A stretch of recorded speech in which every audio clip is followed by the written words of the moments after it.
Bonjour mesdames et messieurs, et c'est un plaisir de vous retrouver comme chaque matin. J'espère que vous êtes très bien réveillés. La partie réservée à l'information se poursuit. À présent, l'actu web que nous démarrons avec Sénéweb qui a donc évoqué une marche pacifique à l'université avec des étudiants qui réclament l'abrogation de la loi d'amnistie.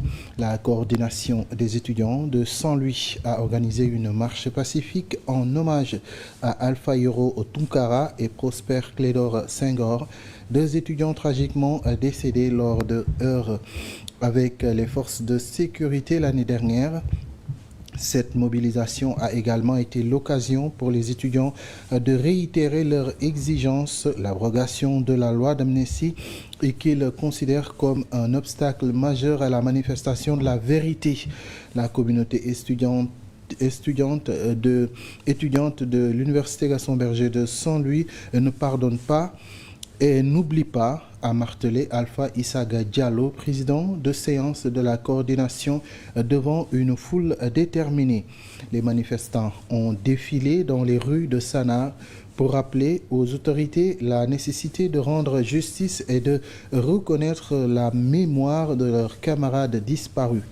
La coordination a également déposé une demande officielle auprès des autorités universitaires pour que les deux chapiteaux, chapitre 1 et chapitre 2 du campus soient donc rebaptisés au nom des deux étudiants décédés, à savoir Alpha Ayoro Tunkara et Prosper Clédor Senghor.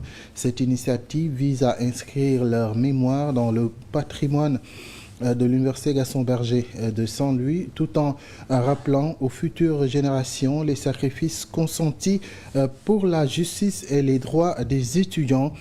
Les revendications des étudiants vont au-delà des frontières du campus.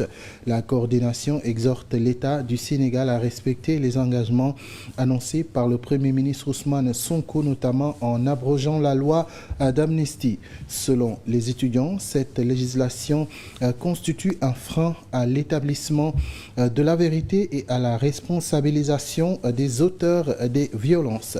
La marche pacifique s'est déroulée sans incident, mais le message des étudiants résonne fortement. Justice, mémoire et responsabilité restent au cœur donc de leurs préoccupations, alors que le débat autour de la loi d'amnistie continue d'agiter l'opinion publique. La communauté estudiantine de l'Université Gaston Berger de Saint-Louis entend poursuivre sa mobilisation jusqu'à ce que ses voix soient pleinement entendues.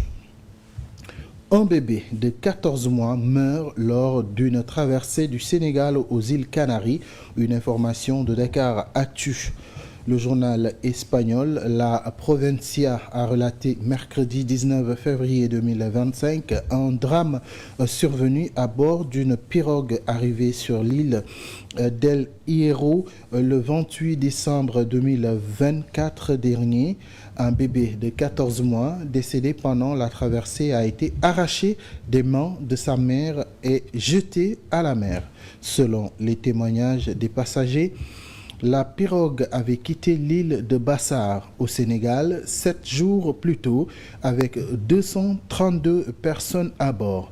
La garde civile espagnole a indiqué que 7 personnes auraient perdu la vie durant le voyage. Elle a également recueilli les témoignages des rescapés et procédé à l'arrestation de 7 individus, dont le capitaine du bateau.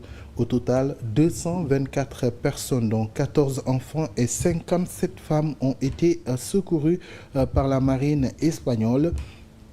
Parmi les victimes figuraient également un père et son fils âgés de 50 ans et 18 ans, originaires de Guinée. Le compagnon du père qui voyageait avec eux a assisté à leur agression avant de se suicider à bord de l'embarcation. À leur arrivée, certains survivants présentaient des blessures graves qui, selon les mêmes sources, pourraient correspondre à des coups de fouet ou des blessures des armes blanches. Ces blessures auraient été infligées lors d'une violente altercation survenue pendant la traversée a précisé la garde civile. Et puis Sud Quotidien.sn, quant à lui, informe sur le saccage d'un bus de Dakar à Demdik. Un bus de la Société nationale de transport de Dakar Demdik a fait l'objet mercredi d'un saccage. Ce véhicule numéro 6054 de la ligne 121 en partance vers la gare Leclerc avec des passagers a été prise à partie par des individus aux environs de 17 heures, renseigne dans un communiqué la Direction générale de Dakar Demdik. À l'origine de cet incident, explique la direction générale, un motocycliste qui tentait de couper la route au bus afin de permettre le passage d'un cortège funèbre. Ainsi, la manœuvre a provoqué un accrochage. Les 3 personnes à bord de la moto, après s'être relevés de leur chute, sont violemment pris au conducteur et au receveur. La foule qui les suivait par la suite s'est déchaînée sur le bus, bien que celui-ci avait été garé au loin. Dakar Demdik regrette un tel comportement vis-à-vis d'un bien public qui participe considérablement à la bonne marche de la société. Nos bus transportent des milliers de voyageurs par jour. Rien que sur le réseau urbain, saccager un bus revient à priver d'autres citoyens du bénéfice d'un moyen de transport sûr et sécurisé et accessible. La Direction générale se réserve le droit de saisir la justice. Par ailleurs, elle appelle les citoyens à prendre conscience du fait que les bus Dakar Demdik constituent un bien commun au service exclusif des populations. Et on termine avec le site web du groupe Futur Média IGFM qui annonce la triste nouvelle qui a frappé le patron de IGFM, en l'occurrence l'artiste Youssou N'Dour et sa famille. El Hadj Iliman Ndour, père de Youssou N'Dour, président, directeur général du groupe Futur Média, s'est éteint ce mercredi 19 février 2025 à l'âge de 98 ans.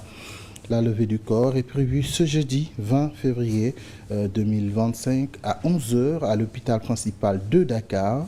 Elle sera suivie de l'enterrement à Poufoun, c'est à Khombol. Les condoléances seront reçues à la Médina, rue 23, angle 2.